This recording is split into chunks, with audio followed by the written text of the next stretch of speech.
బయట వణుకు పుట్టించే చలి. కాస్త వెచ్చబడదామని చలి కుంపటి వేసుకుందాం అనుకుంటున్నారా? అయితే ప్రాణాలతో చెలగాటమాడినట్టే. అలా అని ఇదేం అగ్నికి ఆహుతయ్యే సీన్ కాదు. నిశ్శబ్దంగా శరీరంలోకి చొచ్చుకుపోయి ప్రాణాలు తీసే రియాక్షన్. అరకు లోయలో ఒకే కుటుంబంలోని 2 ప్రాణాలను హరించిన చలి కుంపటి కథ మీరు చూసేయండి.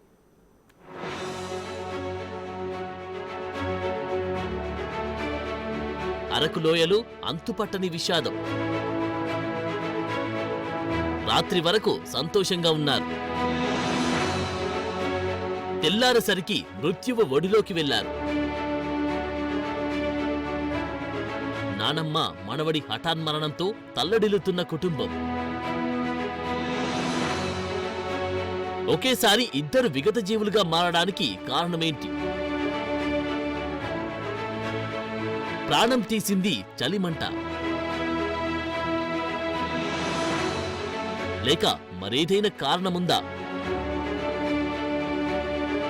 ఎప్పుడు ఏం జరుగుతుందో తెలియని పరిస్థితి.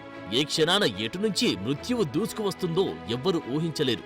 ఏం జరిగిందో ఏమో తెలియదు. పడుకున్నవారు పడుకున్నట్లే అనంతలోకాలకు వెళ్లిపోయారు. అల్లూరు జిల్లా అరకులోయలో ఒకే కుటుంబంలో జరిగిన విషాదం అనుమానాస్పదంగా మారింది.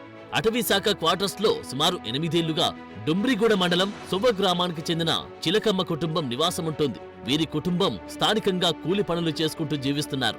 ఎప్పట్లానే కూలి పనులు ముగించుకొని ఇంటికి వచ్చి కుటుంబ సభ్యులు భోజనాలు చేసి హాయిగా నిద్రపోయారు. మరో గదిలో చిలకమ్మ, ఆమె 7 ఏళ్ల మనవడు నాని నిద్రపోయారు. ఉదయం కుటుంబ సభ్యులు నానమ్మ మనవడిని లేపేందుకు ప్రయత్నించగా వారు విగత జీవులై పడి ఉన్నారు. రాత్రి సంపూర్ణ ఆరోగ్యంతో నిద్రపోయిన నానమ్మ మనవడు ఉదయాన్నే ఉల్లుకు పలుకు లేకుండా కనిపించడంతో కుటుంబ సభ్యులు కన్నీరు మున్నీరవుతున్నారు.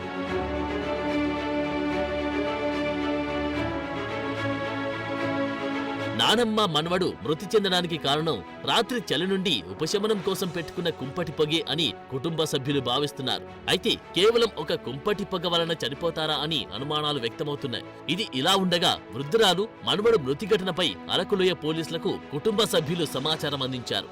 ఈ దుర్ఘటనపై పోలీసులు ప్రాథమిక దర్యాప్తు చేపట్టి విచారణను వేగవంతం చేశారు. ఇది ఇలా ఉంటే ఇంట్లో చలిమంటలు, బొగ్గుల కుంపటి వేసుకున్నప్పుడు జాగ్రత్తగా ఉండాలని నిపుణులు సూచిస్తున్నారు. చలిమంట బొగ్గుల కుంపటి నుంచి వచ్చి కార్బన్ డయాక్సైడ్ శరీరం అవయవాల్లోకి చొచ్చుకుపోయి ఆక్సిజన్ అందకుండా పోతారు. చాలా మంది ఇలాంటి ఘటనల్లో జీవి విడిచిన సంఘటనలు ఉన్నాయి. సో చలికి కుంపటి పెట్టుకునేవారు ఇకనైనా తస్మాత్ జాగ్రత్త.